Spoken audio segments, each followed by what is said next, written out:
was April 3rd, 1968. He was addressing a large crowd of people in Memphis, Tennessee.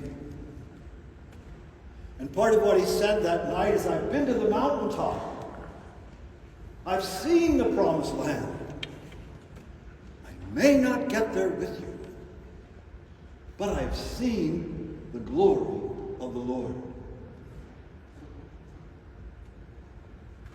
From that high point in his life, Martin Luther King Jr. would descend into the next day among the trash collectors, the sanitation workers, and support them in their strike. And then in the evening, he would be assassinated. But he had been to the mountaintop. He had seen the glory of the Lord.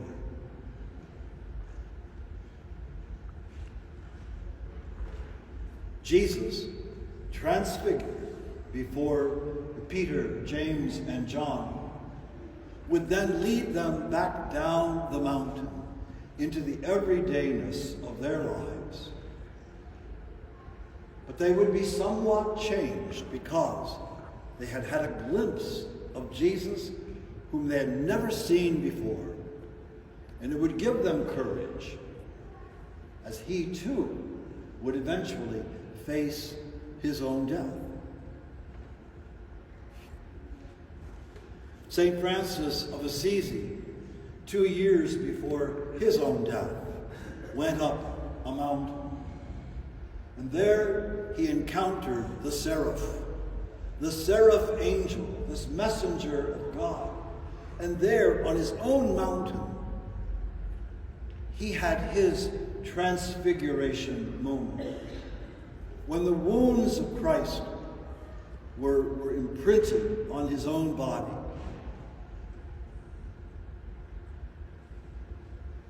Like Peter, James, and John, he might have wanted to stay on the mountain. As Peter said in the gospel, come on, Lord, let us stay here. Let's build tents. Let's let this moment endure. Francis might have wanted to stay on that mountaintop, but he still had to leave the mountain and go back to his brothers and to the people to whom he had been preaching.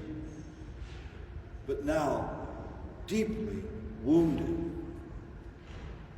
and beginning to experience all kinds of distress and sickness that would lead to his death. We love the mountaintop. We love those exhilarating moments.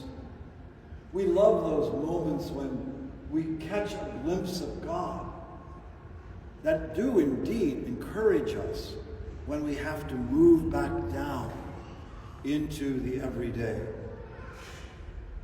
I know we have all had some of those experiences.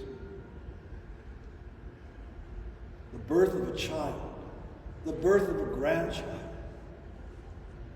an experience of prayer, perhaps going to the mountains and just being in awe of the majesty of it all. I tell people it's not mountains for me, it's the beach. Looking out on the horizon and the rhythm of the waves, that's my spiritual place. Wherever you encounter something of God, wherever you encounter something that exhilarates you, that brings you life and hope, those are those moments of transfiguration, those moments when we experience something of what Abraham experienced on the mountain and what Peter and James and John experienced. I'd like this morning to give you an opportunity to share with 2 or 3 people close by.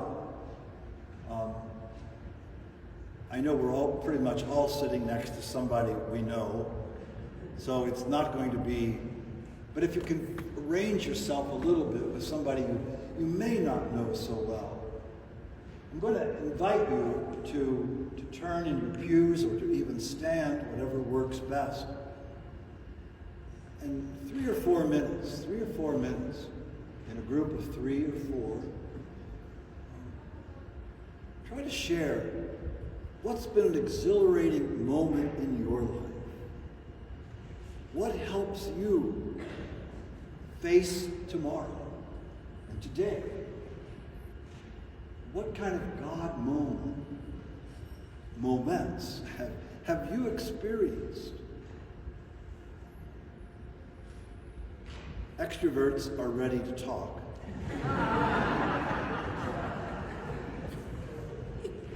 Introverts need just a little moment to think about this, but hopefully not too much time. What's been your experience? What experience that was a real high? It may have been recently, it may be decades ago, but something that continues to sustain you through whatever suffering, through whatever difficulties and struggles of life. Something that gives you reason to be here on a Sunday morning. So I invite you now to take those 3 or 4 minutes. Somebody have a watch. If you just kind of raise your hand at 3 minutes or something, so it just doesn't go on past noon.